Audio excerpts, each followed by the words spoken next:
영과 진리로 주일 예배를 하나님께 드리시겠습니다.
참 좋으신 하나님, 오늘도 주님을 향해 바라보기만 해도 우리 쪽으로 얼굴 돌려주시는 하나님을 기대하며 시간 나옵니다. 코로나처럼 어쩌다 생긴 우환처럼 보여도 세상에 위험은 없음을 알기에 주님의 세밀한 섭리와 간섭을 붙들고 기도하며 나아가오니 주님의 때에 은혜 베풀어 주옵소서. 자기 백성의 눈물과 기도를 외면하지 않으시는 우리 하나님이시기에 2020년을 잘 마무리하고 내년이 시작될 때는 앞으로도 하나님을 신뢰하면서 정결하고 정직한 모습으로 설 수 있는 우리 각자가 되게 하여 주옵소서. 특히 좋은 씨앗교회 이곳에 세워주셨으니 생명의 씨앗을 심고 복음의 씨를 뿌리는 복된 하나님의 사람들과 그 일터의 현장이 되게 하여 주옵소서. 예배하는 이 시간 주님께 찬양합니다. 감사합니다. 예수님의 이름으로 기도드립니다. 아멘. 다 같이 사도신경으로 주님께 신앙 고백을 올려드리겠습니다. 전능하사 천지를 만드신 하나님 아버지를 내가 믿사오며 그 외아들 우리 주 예수 그리스도를 믿사오니 이는 성령으로 잉태하사 동정녀 마리아에게 나시고 본디오 빌라도에게 고난을 받으사 십자가에 못 박혀 죽으시고 장사한 지 사흘 만에 죽은 자 가운데서 다시 살아나시며 하늘에 오르사 전능하신 하나님 우편에 앉아 계시다가 저리로서 산 자와 죽은 자를 심판하러 오시며 성령을 믿사오며 거룩한 공예와 성도가 서로 교통하는 것과 죄를 사하여 주시는 것과 몸이 다시 사는 것과 영원히 사는 것을 믿사옵나이다. 아멘. 찬송 2장 다 같이 찬양 드리시겠습니다.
교동문 17번을 다 함께 교독하시겠습니다.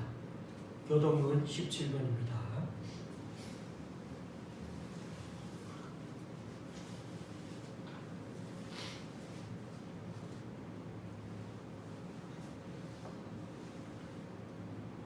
교동문 17번입니다. 한 목소리로 처음부터 끝까지 읽도록 하시겠습니다. 너희 공동 있는 자들아 영광과 능력을 여호와께 돌리고 돌릴지어다. 여호와께 그의 이름에 합당한 영광을 돌리며 거룩한 옷을 입고 여호와께 예배할지어다. 여호와의 소리가 물 위에 있도다. 영광의 하나님이 우레소리를 내시니 여호와는 많은 물 위에 계시도다. 여호와의 소리가 힘 있으며 여호와의 소리가 위엄차도다. 여호와의 소리가 백향목을 꺾으시며 여호와께서 레바논 백향목을 꺾어 부수시도다. 그 나무를 송아지같이 뛰게 하시며 레바논과 시련으로 들송아지같이 뛰게 하시도다. 여호와의 소리가 화염을 가르시도다. 여호와의 소리가 광야를 진동하시며 여호와께서 가데서 광야를 진동시키도다. 여호와의 소리가 암사슴을 낙태하게 하시고 산림을 맑게 벗기시니 그의 성전에서 그의 모든 것들이 말하기를 영광이라 하도다.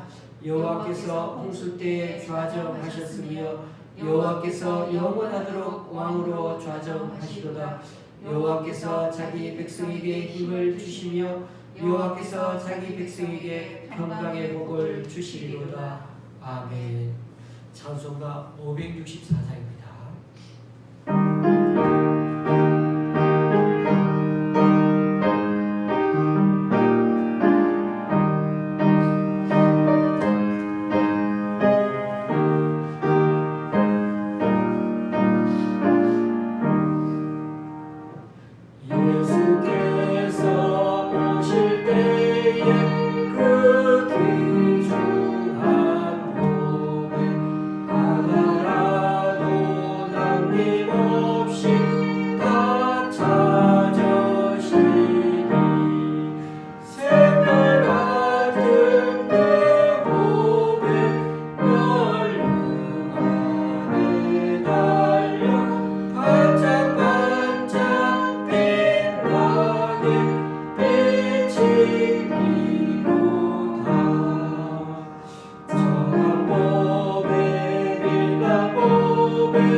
잠시 기도하시겠습니다. 하나님, 오늘도 주일을 맞아 주님 앞에 이렇게 머리를 조아리며 주님 앞에 엎드립니다. 우리의 본분의 자리, 우리가 주님 앞에 돌아갈 자리, 우리가 본향을 사모할 자리가 어딘지를 다시 한번 깨닫고 기억하는 이 시간 되게 하여 주시옵소서. 하나님, 오늘도 저희들이 사는 삶의 자리가 힘들고 위기를 찾아오고 있습니다.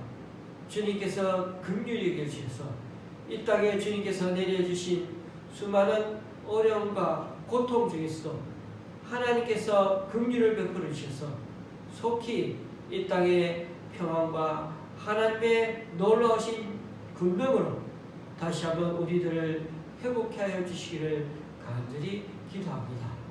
하나님, 오늘도 저희들 함께 또 주님의 말씀을 듣기를 원합니다. 귀한 말씀 소중히 생각하고 잘 전하고 잘 듣고 순종할 수 있는 이 시간 되게 하여 주시옵소서. 하나님의 말씀을 전하는 자, 또 하나의 말씀대로 살아가는 자, 우리 모두 주님 앞에 귀한 하나님의 공동체를 이루어가므로 우리의 좋은 시합교회 비록 작지만은 날마다 주님의 말씀대로 살아가는 올 한 해 그래서 주님께 감사와 찬양을 드릴 수 있는 귀한 하나님의 공동체가 되게 하여 주시옵소서. 예수님의 이름으로 기도드리옵나이다. 아멘.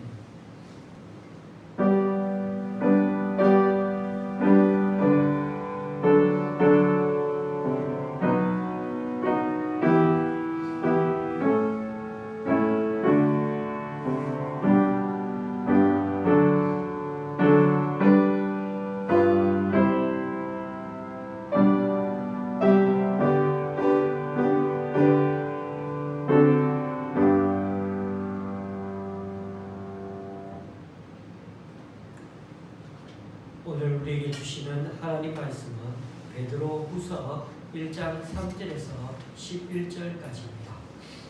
베드로후서 1장 3절에서 11절까지입니다. 제가 가지고 있는 성경은 신약 384조입니다.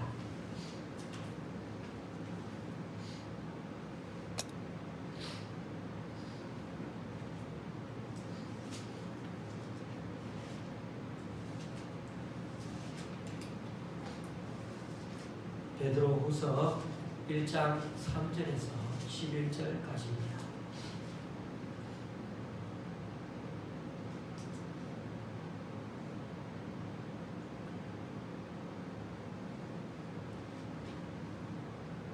제가 대신 읽을 때 교우님들은 눈으로 보시면서 마음으로 따라오시면 되겠습니다. 그의 신기한 능력으로 생명과 경건에 속한 모든 것을 우리에게 주셨으니 이는 자기의 영광과 덕으로서 우리를 부르신 이를 알므로 말미암음이라. 이로써 그 보배롭고 지극히 큰 약속을 우리에게 주사 이 약속으로 말미암아 너희가 정욕 때문에 세상에서 썩어질 것을 피하여 신성한 성품에 참여하는 자가 되게 하려 하셨느니라. 그러므로 너희가 더욱 힘써 너희 믿음의 덕의 지식을, 지식의 절제의 인내를, 인내의 경건을, 경건의 형제우애를, 형제우애의 사랑을 더하라. 이런 것이 너희에게 있어 흡족한즉 너희로 우리 주 예수 그리스도를 알기에 게으르지 않고 열매 없는 자가 되지 않게 하려니와. 이런 것이 없는 자는 맹인이라 멀리 보지 못하고 그의 옛 죄가 깨끗하게 된 것을 잊었느니라. 그러므로 형제들아 더욱 힘써 너희 부르심과 택하심을 굳게 하라. 너희가 이것을 행한즉 언제든지 실족하지 아니하리라. 이같이 하면 우리 주 곧 구주 예수 그리스도의 영원한 나라에 들어감을 넉넉히 너희에게 주시리라. 아멘.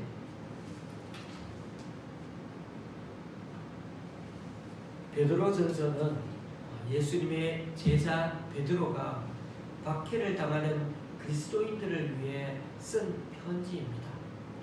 당시에는 예수님을 그리스도 주라고 그렇게 고백하는 사람들이 있다면 그들은 잡혀가서 고문당하고 죽음을 당하는 그런 시절이었습니다.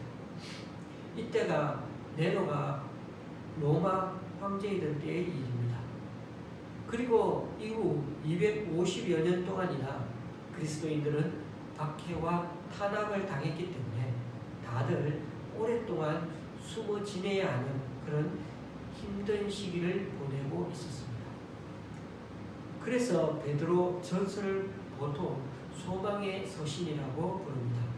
비록 본도, 갈라디아, 갑바도기아, 아시아, 비두니아 등등 온 세상에 흩어져 사는 디아스포라 유대인들이었지만은 베드로는 이들을 가리켜서 흩어진 나그네라고 그렇게 말했습니다. 이 세상에 속하여 살면서도 이 세상 가치관에 물들지 않고 우리 나름대로 인생 철학을 가지고 하나님 나라의 씨앗을 심으며 살아가는 자들이 우리 그리스도인들이라는 것입니다. 그래서 우리는 이 세상이 우리에게는 종착역이 아니라 정거장이라고 생각하는 이민자요 나그네들입니다. 비록 지금 이 땅에서 당하는 험한 일들이 있다고 해도 시편의 고백처럼 이렇게 내면에 받아들이며 살려고 하는 자들입니다. 고난당한 것이 내게 유익이라. 이로 말미암아 내가 주의 율례들을 배우게 되었나이다. 진정한 그리스도인들은 이 세상에서 편안함을 누리는 것만이 우리들의 유익이 아니라 때로 잘 믿으려 하다가 당하는 그러한 고난도 우리에게 유익이라고 고백하며 사는 자들이라는 것입니다. 베드로는 그런 어려움을 겪을 때마다 우리 주님께서 먼저 그 고난의 길을 가셨다는 걸 기억해 내면은 하나님의 위로와 격려를 받으며 잘 극복해 나갈 수 있다고 말해주고 있는 것입니다. 베드로전서 2장 21절에 보면 이를 위하여 너희가 부르심을 받았으니 그리스도도 너희를 위하여 고난을 받으사 너희에게 본을 끼쳐 그 자취를 따라오게 하려 하셨느니라. 그렇게 말씀하고 있습니다. 이처럼 베드로 사도가 보낸 그 첫 번째 편지가 교회 밖에서 부당하게 고난당하는 믿음의 형제들을 격려하기 위해서 보낸 소식이라면 오늘 우리가 살펴보고 있는 베드로후서 두 번째 편지는 교회 내부의 거짓 교사들을 향하여 경고하면서 더 주님의 재림을 사모하는 믿음으로 살아가는 자가 되라고 그렇게 말씀하고 있습니다. 그러기 위해 그리스도인들은 그리스도의 은혜와 지식 안에서 계속 성장해 가야 한다고 강조합니다. 석장밖에 안 되는 이 짧은 서신인데도 베드로후서에는 안다라는 말과 지식이라는 단어가 무려 16번이나 사용되고 있습니다. 하나님을 아는 지식이 그저 성경 공부로 얻는 지식이 아니라 우리들 삶 속에서 주님을 인격적으로 만나고 경험하면서 닮아가는 것, 즉 우리의 내면이 성숙해 가는 것에 대해 말해주고 있는 것입니다. 그런 점에서 오늘 본문은 이렇게 시작하고 있습니다. 그의 신기한 능력으로 생명과 경건에 속한 모든 것을 우리에게 주셨으니 여기에 시제가 완료 시제입니다. 그러니까 성도들은 이미 생명과 경건에 이르게 하는 모든 것을 이미 받은 그런 사람들인 것입니다. 그리고 이어서 하나님께서 우리 각자를 이 세상에 부르신 까닭을 4절에서 아주 간략하게 요약해 말해줍니다. 그것은 하나님의 영광과 덕을 누리게 하려는 것입니다.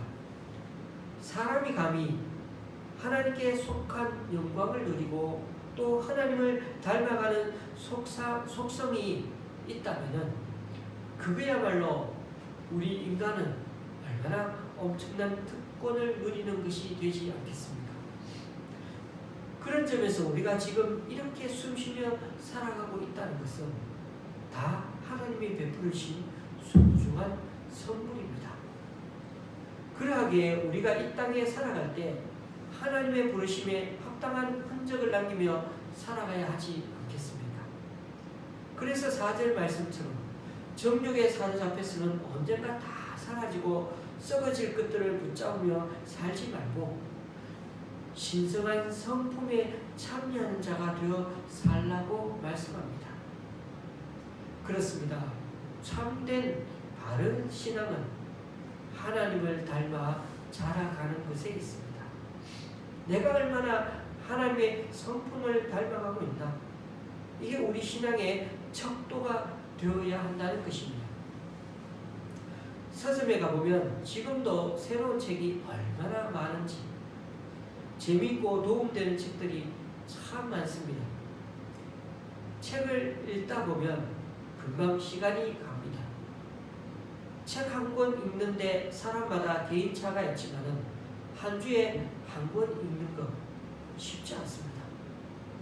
그럼에도 우리 그리스도인은 그 많고 흥미로운 책들 중에서 성경을 읽고 묵상하는 것을 우선으로 삼아야 합니다. 왜냐하면 바른 신앙은 하나님을 닮아 자라가는 것이기 때문입니다. 그 무엇보다도 하나님의 신성한 성품을 닮아가려고 애쓰는 저와 여러분이 될 수 있기를 바랍니다. 성경을 읽을 때 유의해서 봐야 하는 것 중에 하나가 접속사입니다. 글과 글 사이를 이어주는 역할을 하는 게 접속사가 아닙니까? 성경 전체를 통독하는 마음으로 읽을 때는 이런 단어가 눈에 쉽게 걸려들지는 않지만 매일 10줄 정도쯤 되는 그런 분량의 성경 말씀을 마치 밥을 꼭꼭 씹어 먹듯이 묵상하게 되면 이 접속사가 눈에 들어오게 됩니다. 오늘 말씀이 10줄 안 되는 구절이지만 크게 세 단락으로 나눌 수 있는데 그 기준이 바로 그러므로라는 그 접속사에 있습니다. 5절에도 나오고 10절에도 나오죠. 그리고 12절에도 그러므로라는 그런 접속사가 등장합니다.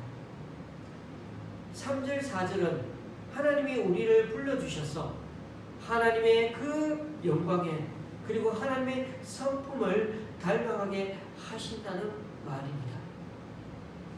5절에서 9절까지 말씀은 그 목적을 이루기 위해 8가지 덕목에 따라 우리가 하나님의 성품을 닮아가고 있는 중이라고 설명하고 있습니다. 10절, 11절은 우리가 이같이 8가지 덕목을 붙들고 추구하며 살면 언젠가 영원한 하나님 나라에 들어갈 수 있다는 것입니다. 그리고 12절에 나오는 그러므로는 다시 다른 단락으로 바뀐다는 것이죠. 12절 이후에는 하나님 나라에 대한 소망, 예수님의 재림에 대한 소망은 결코 헛된 것이 아니기에 여러분들은 앞으로도 늘 이것만을 생각하며 살라는 것입니다. 15절에 보면 베드로가 떠나더라도 즉 나이가 많이 되어서 이제 자신이 죽더라도 여러분에게 이런 것을 꼭 생각나게 해주고 싶어서 이 편지를 써서 여러분에게 보낸다는 것입니다. 오늘 말씀에는 이처럼 접속사만 잘 봐도 이해하는 데 많은 도움이 될 수 있습니다. 여러분, 우리가 하나님의 영광과 덕을 누리는 사람이 된다는 것, 이것은 하나님이 우리에게 주신 귀한 약속입니다. 그런데 그 약속이 우리에게 이루어지려면 순식간에 뚝딱 그렇게 우리가 변해지는 것은 아니죠. 거지같이 보이는 사람일지라도 깨끗이 씻고 아주 잘 어울리는 옷만 잘 입히면 아주 말쑥한 사람처럼 보이게 할 수 있습니다.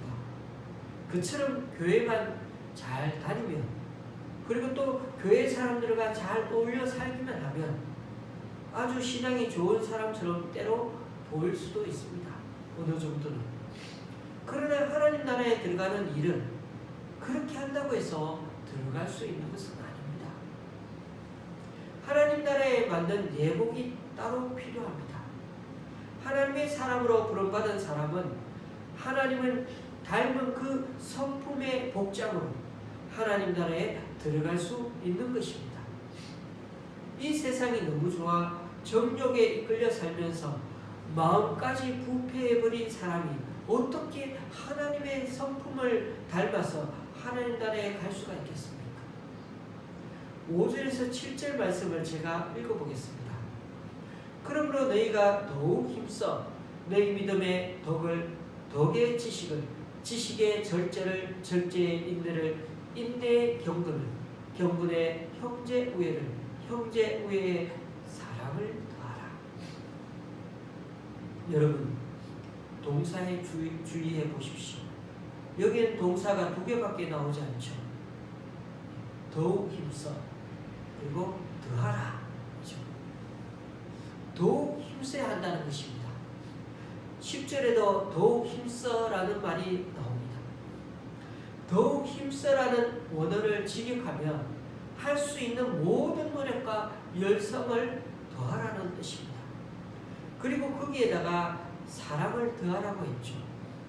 앞에 7가지 덕목에다가 사랑이라는 덕목을 더 추가하라는 의미보다는 대가나 비용을 지불하라는 것입니다.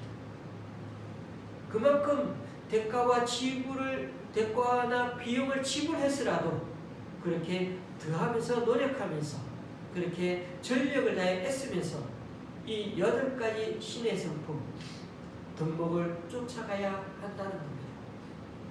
그만큼 치열한 노력이 필요한 게 우리들 신앙 생활이라는 것입니다. 우리는 천국 가는 게 마치 공짜 티켓 받는 것으로 생각하기 쉽습니다.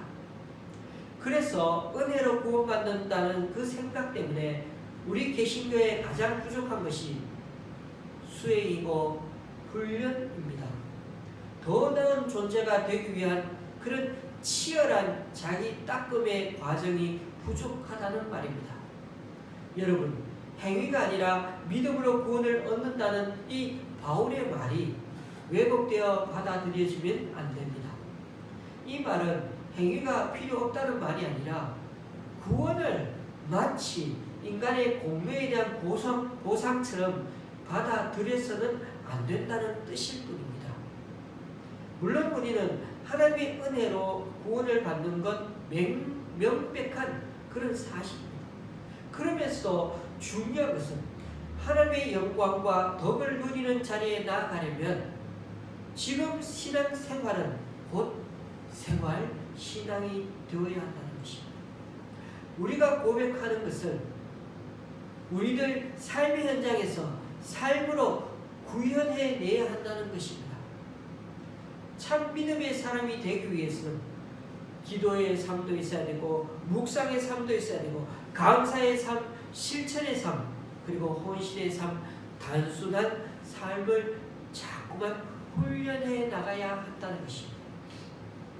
교회만 다니기만 하는 신앙은, 훈련이 없는 신앙생활은 결국 무기력한 신앙인들을 양산하는 꼴이 될 것입니다. 오늘 덕목의 목록을 살펴보시면 믿음으로 시작해서 사랑으로 끝납니다. 어떻게 보면 믿음과 사랑, 그 사이에 6가지 덕목이 괄호 속에 들어가 있는 형국 같습니다. 학자들은 베드로의 이런 표현법이 당시 헬라나 로마 그리고 유대 문화에서는 자연스러운 방식이라고 말합니다. 단계적으로 믿음을 이루어 나가면서 우리들 신앙도 성품도 점진적으로 그렇게 성장되어 간다는 것입니다. 이처럼 성장하고 있다는 것, 우리의 내면적 성품이 후천적으로 점차 달라져 가고 있다는 것은 우리가 하나님 나라의 백성이라는 사실을 점차 드러내주는 것과 마찬가지입니다. 나의 삶의 태도가 성장하지 않고 있다면, 여전히 성품이 조금씩이라도 달라지지 않고 있다면, 그렇다면 우리 자신의 신앙을 다시금 점검해 봐야 하는 것입니다.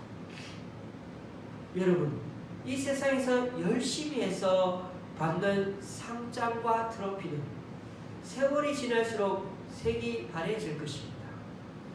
그러한 것들은 우리 인생을 길게 보면 성숙해 가는 과정으로 주어지는 것이지 그게 목표가 아닌 것입니다. 그 많은 것들이 천국 가는데 다 무슨 소용이 있겠습니까? 그러한 것을 목표로 살았던 사람들은 나중에야 그게 다 썩어질 거라는 걸 깨닫게 될 것입니다. 물론 그런 것들이 다 부질 없다는 게 아니라 일시적인 기쁨일 뿐 영원한 것은 아니라는 것입니다. 그 다음을 위한 과정으로 우리들에게 주어지는 것들이지 목표로 삼으면 결국 우리는 실족하게 될 것입니다. 그러므로 우리의 신앙 목적은 어디에 있습니까? 하나님의 영광의 자리에 나아가기 위해 있는 것입니다. 그래서 이 세상 가치관에 휩쓸려 옆길로 새지 않아야겠기에 우리는 여전히 주님의 성품을 닮아가는 과정에 있는 것임을 꼭 잊지 말아야 하겠습니다. 5절에서 7절 말씀에 나오는 덕목을 잠시 살펴보겠습니다. 먼저 믿음에다 덕을 더하라고 했습니다. 국어사전에는 덕을 도덕적, 윤리적 이상 실현을 위한 사력있고 인간적인 성품이라고 말하고 있습니다. 사실 덕이라고 번역된 그리스어 아랫대는 일반적으로 탁월함, 탁월성을 의미합니다. 목수에게 있어서 아레테는 좋은 솜씨이고 육상선수의 아레테는 빠른 발이겠지요. 요리가에게는 요리 솜씨이고 땅, 논, 밭의 아레테는 비옥함이죠.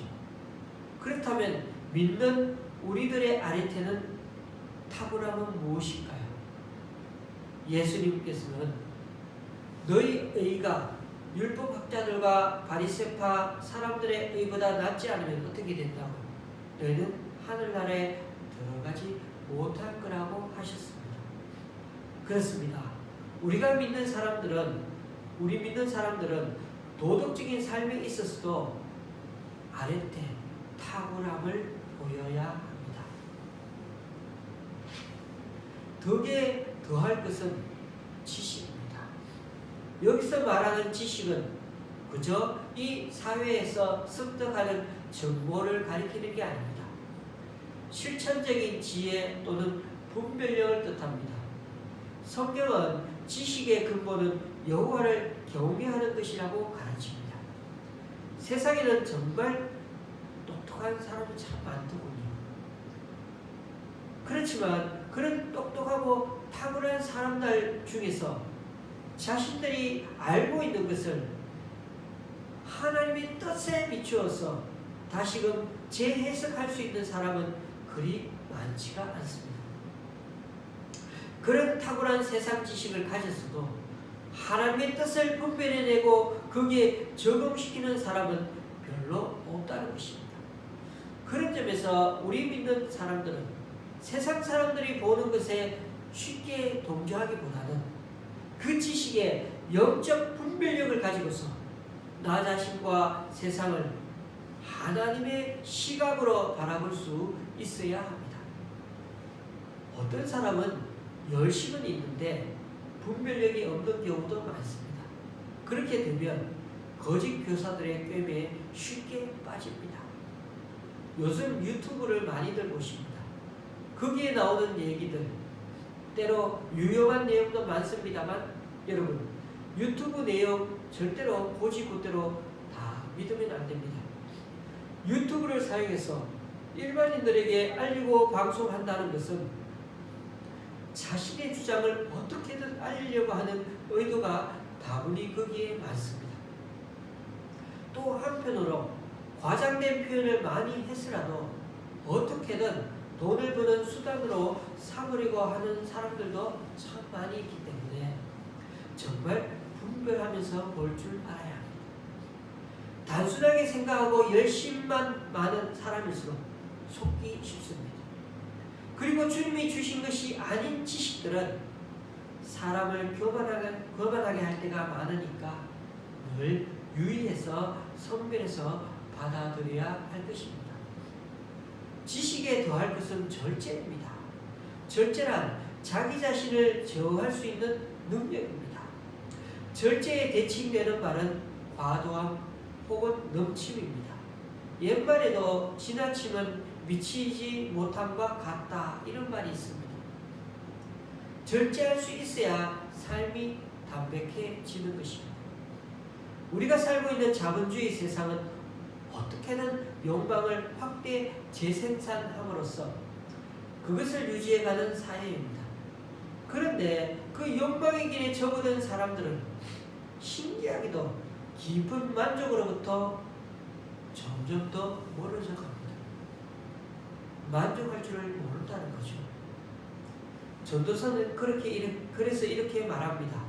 모든 만물이 피곤하다는 것을 사람이 말로 다 말할 수는 없다니 눈은 보아도 족함이 없고 귀는 들어도 가득 차지 아니하도다. 그렇습니다. 절제하는 사람이라야 자기 인생에 대해 감사할 수 있습니다. 그러므로 성도들은 욕망에 휘둘리지 않는 그런 내적 능력을, 그런 내적 맷집을 길러야 하는 것입니다. 절제에 더할 것은 인내입니다. 믿는 이들에게 있어서 인내는 두 가지 차원을 갖습니다. 첫째는 세상 현실의 부조리와 타협하지 않는 것입니다. 살다 보면 정도가 아닌 길들이 많지요. 사람들은 그럴 때는 잠시 다른 길로 가도 된다고 옆에서 속삭이며 그렇게 같이 가자고들 말합니다. 그럴 때 우리는 세상의 길에 길들여지기를 거부할 줄 알아야 합니다. 세상은 우리에게 적당히 융통성 있게 살라고 말합니다. 물론 우리의 사고는 유연해야 합니다. 하지만 그 유연함이 불의를 용인하는 것이어서는 안 되는 것이죠. 일단 그 길로 접어드는 순간 우리 속에 깃든 그런 신성한 불꽃은 꺼지고 말 것입니다. 인내의 두 번째 의미는 하나님의 약속이 더디 이루어지는 것 같아도 때가 이르면 거두리라는 그 믿음으로 낙심하지 않고 사는 것입니다.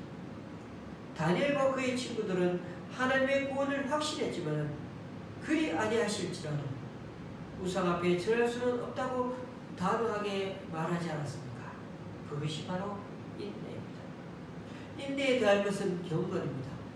경건은 하나님을 공경하는 마음이고 또 한편으로는 삼가며 조심하는 마음이 더해진 것입니다. 그런 점에서 하나님 이외의 것에 마음을 빼앗기지 않는 것이 경건입니다. 경건은 우리 내면에 박힌 든든한 그런 기둥 같은 것입니다. 그 기둥이 있어야 허둥거리지 않고 살 수 있습니다. 진짜 경건한 사람들은 좀처럼 경거망동하지 않습니다. 경건에 더할 것은 우애입니다. 우애는 이웃을 따뜻한 시선으로 바라보고 친절히 대해주고 그가 진짜 잘 되기를 진심으로 바라는 마음입니다. 예수님의 제자 공동체에 참여했던 사람들은 이런 가족 같은 마음을 경험할 수 있었던 것입니다. 그들은 언제든 예수님 옆에 갈 수 있다 보니 서로 간에 마음의 장벽이 무너지기 시작했고 서로를 따뜻한 시선으로 봐주는 그런 공동체였던 것입니다. 여러분, 사회생활, 회사 생활을 많이 해보면 말이 거칠다든가 냉소적이고 조롱 섞인 말을 쓰는 사람이 꼭 사내에 한두 명씩 있는 것 같습니다. 어떤 사람은 말 자체는 거친 건 아닌데 말하는 투의 태도가 아주 비꼬는 듯하게 말하는 사람이 또 있습니다. 말에 가시가 있다는 거죠. 그런 사람의 말투는 거의 습관성이기 때문에 고치기가 참 어렵습니다. 그게 다 성품의 문제이지 말 자체의 문제가 아닙니다. 이처럼 상대방을 배려하지 않고 자기 중심으로 말하고 행동하는 이들이 넘치는 세상에 사는 동안에는 우리 가슴들은 점점 시퍼런 멍이 들어갈 것입니다. 그러면서 우리를 있는 그대로 수용해주는 이를 만나기란 쉽지 않습니다. 그러나 우리의 신앙 공동체야말로 바로 이런 우애가 넘치는 곳이 되어야 하지 않겠습니까? 그런데 이런 우애가 지속되기 위해서는 사랑이 더해져야 합니다. 여기서 말하는 사랑은 아가페 사랑입니다. 인간인 우리가 하나님이 사랑하시는 이 아가페 사랑처럼 누군가를 완벽하게 사랑할 수는 없습니다. 그것이 우리의 한계입니다. 하지만 진에 포기해서는 안 됩니다. 우리가 하나님의 사랑을 닮으려고 했을 때 그래도 우리는 조금 더 나은 존재로 성장해 갈 수 있습니다. 이 사랑이야말로 모든 덕의 완성인 것입니다. 이런 것들이 다 갖추어지면 8절에서처럼 우리는 그리스도를 아는 일에 게으르거나 열매를 맺지 못하는 사람들이 되지 않을 것입니다. 오늘 말씀에 이런 것을 갖추지 못한 사람들은 근시안이거나 앞을 못 보는 사람이라고 말하고 있습니다. 9절 이런 것이 없는 자는 맹인이라 멀리 보지 못하고 그의 옛 죄가 깨끗하게 된 것을 잊었느니라. 여기서 맹인은 원래부터 못 보는 그런 맹인이라기보다는 멀리 바라볼 줄 몰라서 맹인이라고 표현한 것입니다. 예수님께서는 귀가 있어도 듣지 못하고 눈이 있어도 보지 못하는 이들이 많이 있다고 하시지 않았습니다. 어쩌면 우리가 그런 것이 아닐까요? 믿음 안에서 살아간다는 것은 영혼의 빛에 비추어 우리들 삶을 늘 돌아보며 살아가는 것을 말합니다.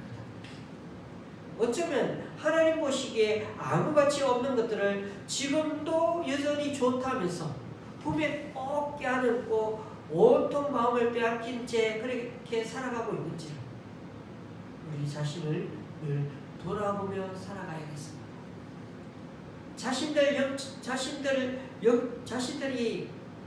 나 자신이 영적인 존재라는 사실을 잊어버리고 발람의 게임에 빠져 이웃 미디안인들 속에 휩쓸려서 춤추며 음행을 저지르던 그 이스라엘 사람들의 모습이 우리에게도 있지 않은지 말입니다. 나는 지금 인생에서 더 좋은 것을 버리고 덜 좋은 것에 집착하고 있지는 않습니까? 10절 말씀 그러므로 형제들아 더욱 힘써 너희 부르심과 택하심을 굳게 하라. 너희가 이것을 행한즉 언제든지 실족하지 아니하리라. 여러분 하나님께 부르심을 받은 것과 택하심을 받은 것을 굳게 하라는 말이 무슨 뜻일까요? 부르심과 택하심은 하나님께 받은 소명을 의미합니다. 하나님이 우리를 택하시고 부르신 것은 함께 하실 일이 있기 때문입니다. 그 일은 우리 삶 속에 하나님 나라를 모셔드리는 일이요 하나님 나라를 우리의 삶 속에서 구현해내는 일입니다. 예수님은 당신이 이 세상에 오신 까닭을 늘 간명하게 요약해서 말씀해 주곤 하셨습니다. 내가 온 것은 양으로 생명을 얻게 하고 더 풍성히 얻게 하려는 것이다. 나는 의인을 부르러 온 것이 아니요 죄인을 부르러 왔노라. 인자가 온 것은 섬김을 받으려 함이 아니라 도리어 섬기려 하고 자기 목숨을 많은 사람의 대속물로 주려 함이니라. 여러분 예수님의 소명은 이처럼 분명했고 한결같이 생명을 위해 사셨습니다. 하나님은 생명을 살리는 일에 우리를 부르시고 택하셨습니다. 그렇습니다. 나 혼자 행복하려는 마음이 세상을 지옥으로 만들어가고 있는 것은 아닙니다. 더불어 행복하기를 꿈꾸고 내 이웃을 위해 좋은 몫을 남겨두고 고통받는 이웃을 향해 한 걸음 한 걸음 다가가는 그 일로부터 천국은 시작되는 것입니다. 말씀을 맺습니다. 베드로가 쓴 두 통의 편지인 베드로 전서와 베드로 후서는 성령께서 베드로 안에 빚으신 예수님의 성품을 드러내 보여주었습니다. 그 누구보다 다혈질이고 나서기 좋아하던 베드로가 점점 신성한 신의 성품으로 훈련되고 바뀌어지면서 특권보다는 고난을 기꺼이 껴안으려는 마음을 가지게 되었고 그 다혈질의 성격은 여전히 그대로 남아있지만 그래서 외향성과 적극성은 여전히 넘치는데도 그러면서도 늘 겸손한 마음을 지니고 있는 그를 편지 내용 속에서 내내 발견하게 됩니다. 복음서 초반을 읽어봐도 그 누구보다 골목대장 기질이 다분한 사람이었지만 코바네서 영화에서처럼 로마에 핍박받는 형제들과 함께하기 위해서는 자신의 목숨도 내던지기를 마다하지 않는 자기 희생적인 존재로 변모해 갔습니다. 그러므로 여러분, 우리에게는 위대한 꿈이 있습니다.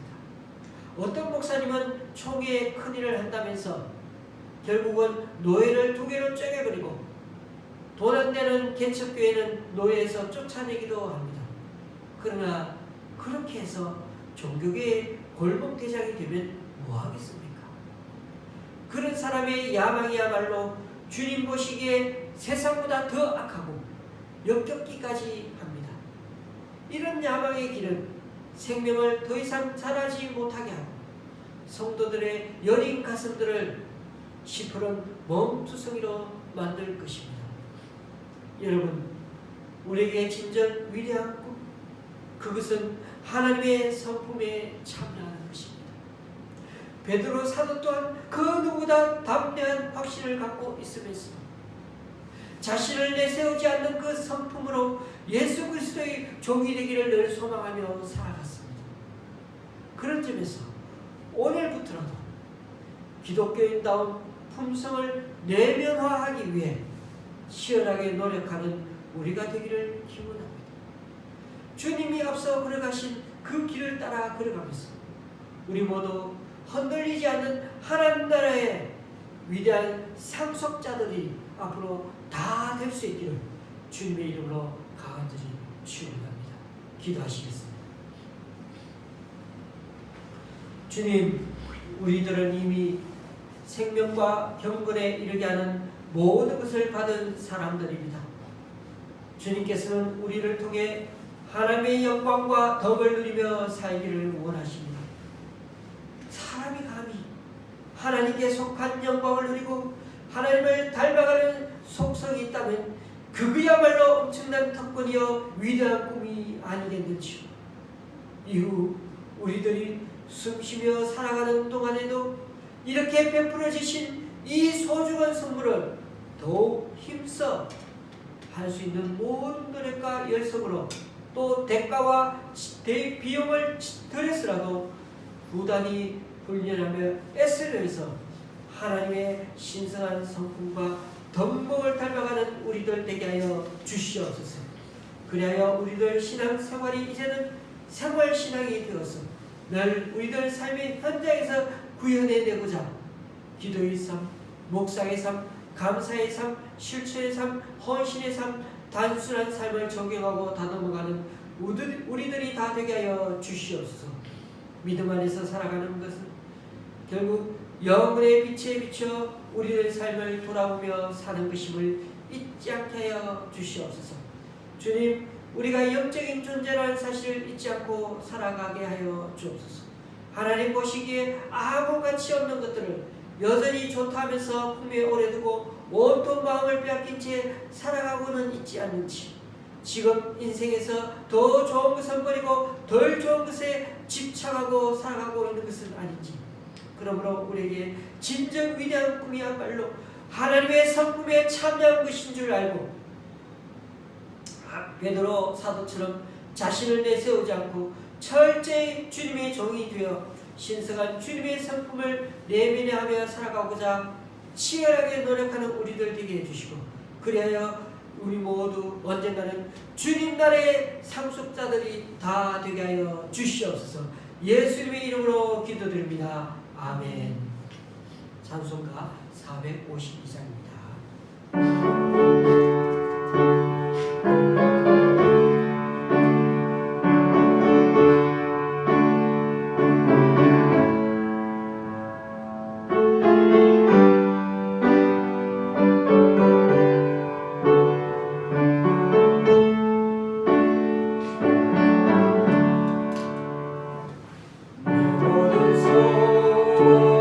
기도의 제목 예수님 더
주님, 오늘도 우리 교회 성도님 두 가정에서 성탄 감사헌금과 주일헌금 올려드립니다. 또한 강동구 교회 기관에서 홍재동 권사님이 임마누엘 아멘님과 또 무명으로 귀한 헌금 주님께 올려드립니다. 이분들의 헌신과 승김 귀하게 받아주셔서 이분들을 통해 하나님의 나라가 더욱 확장되게 하여 주옵소서. 또한 오늘 이 시간 우리 각자 여러 모양으로 드리는 헌금들 기뻐 받아주시고 쓰이는 곳마다 귀한 결실 맺게 하나님의 크신 은총으로 덧입혀 주옵소서. 주님, 오늘 말씀처럼 세상에 썩어질 것만을 추구하며 살아가는 우리를 택하여 부르사 귀한 말씀을 주시고 그 말씀이 하나님의 말씀이라는 사실을 믿게 해주시고 말씀을 통해 예수님이 우리의 구원자이심을 믿게 해주시니 또한 감사합니다. 이후로도 우리들이 믿음에 안주하지 않고 믿음의 덕의 지식을, 지식의 절제를, 절제의 인내를, 인내의 경건을, 경건의 형제우애를, 형제우애의 사랑을 더하는 삶을 살아감으로써 하나님을 온전히 알아가고 닮아가는 주님의 사람들이 다 되게 하여 주시옵소서. 예수님의 이름으로 봉헌 기도 드립니다. 아멘.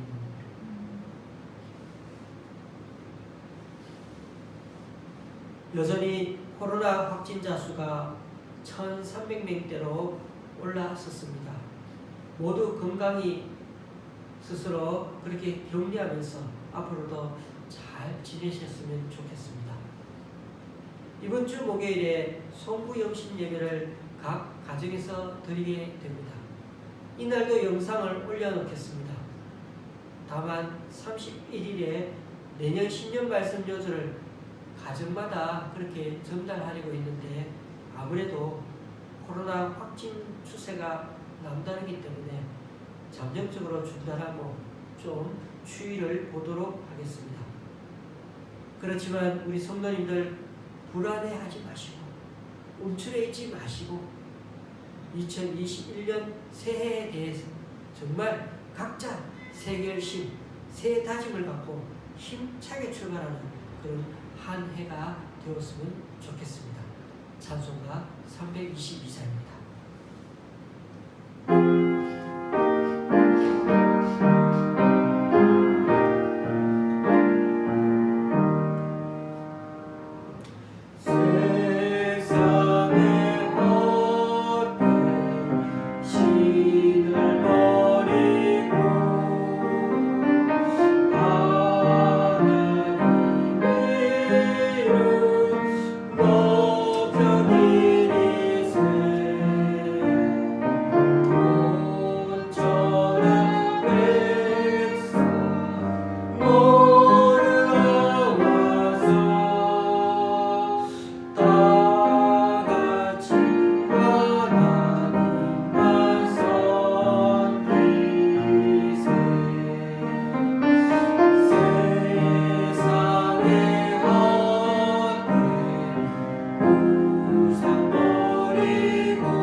우리 주 예수 그리스도의 은혜와 하나님 아버지의 크신 사랑과 성령님의 교통 교제케 하심이 정말 세상에는 똑똑한 사람이 참 많지만 거기에 동료되거나 동조하지 않고 탁월한 세상 지식에도 부러워하지 않고 오히려 하나님의 신성한 성품을 더 사모하며 닮아가면서 부단히 하나님 뜻에 비춰 다시금 재해석하면서 분별해내고 또 적용시키면서 살아가는 그런 탁월성을 훈련하며 살아감으로써 진정 위대한 건 하나님의 성품에 참여함으로 정녕 마지막에는 하나님의 영광과 덕을 누리며 살기를 소원하는 좋은 시학교의 성도님들과 또 온라인 예배로 함께하는 분들 위해 이제부터 영원히 함께 하시기를 간절히 축원하옵나이다. 아멘.